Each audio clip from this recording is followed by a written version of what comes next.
Hey everyone, Effie here. Today we're making this rose gold embossed card using our Bokeh Burst round set and our wild peony set.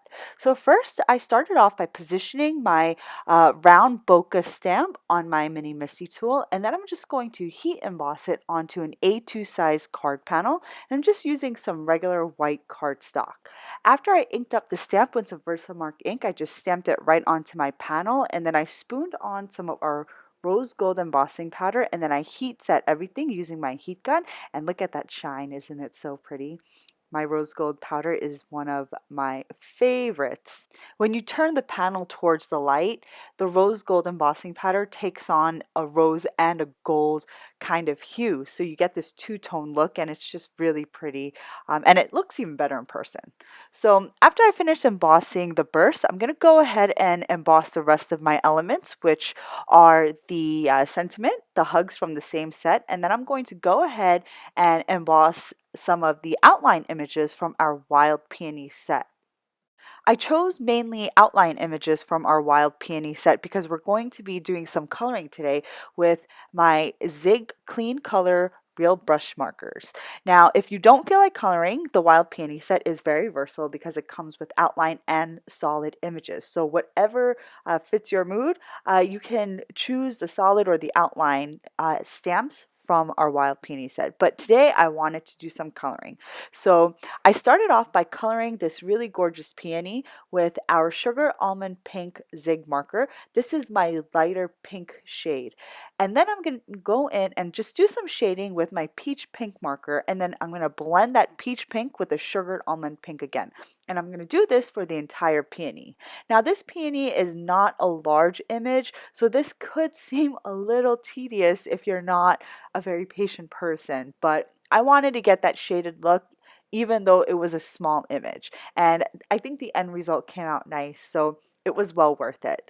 So after I finish coloring in the peony, I'm going to go in and color in my leaves with three shades, actually two shades of green and one shade of blue. And I add that cobalt blue as my mid-tone just to give that leaf a little bit more of a brightness. I'm going to color in the two larger leaves this way. For the smaller sprig with the two leaves, I just go in with the two greens and not that mid-tone cobalt blue because it's much more smaller. And then we have that totally embossed foliage right here, and that doesn't need to be colored in. When I use my Zig markers to color without water, I make sure to stress the importance of blending. That's why I choose 2 to 3 shades of the same or similar color. I put down the lightest color first, and then I go in with a dark color to add the shading, and then I blend everything with the lightest color. So once all the coloring was finished, I just die cut everything using the coordinating dies. The coordinating die for our Bokeh Burst round set just came out, and I'm so excited to use it in a video. So once everything was die cut, I'm just going to take the largest die in our small rectangles double stitched die set, and I'm just going to die cut that Bokeh Burst panel. I'm not using that border frame for this project, but I'm going to set it aside and use it for a later project. So next, I'm just going to take a side folding A2 size card base, and I'm going to mask off the two side edges, and then I'm going to blend some Caribbean turquoise onto that panel, and you're going to be able to see that gorgeous shading through our die cut window. After I finish blending, I'm going to carefully peel off the two pieces of tape, which I used as a mask to keep the edges of my card base clean. Then I'm just going to adhere that die cut window panel right onto my card base with some dimensional foam tape. Then I'm going to take my die cut hug sentiment, and I'm just going to apply some glue dots onto the H, S, and the bottom of the G. And I use glue dots because I think it's a really good adhesive when you're adhering something over an embossed surface like our Bokeh Burst.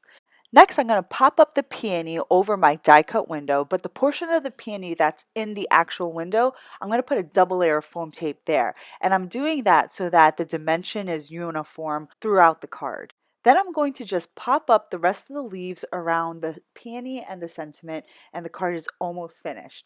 I'm going to add some dewdrops in our 5 and 7 millimeter sizes, and I'm going to kind of give it a scattered look across my card. I hope you guys enjoyed today's video. It was more of a clean and simple project with a pop of color with that minty shaded background, and then you have the bright peony and the bright leaves. And don't forget about all of that gilding with that beautiful rose gold embossing. So thanks for watching today's video, and I will see you next time for our next project. Bye!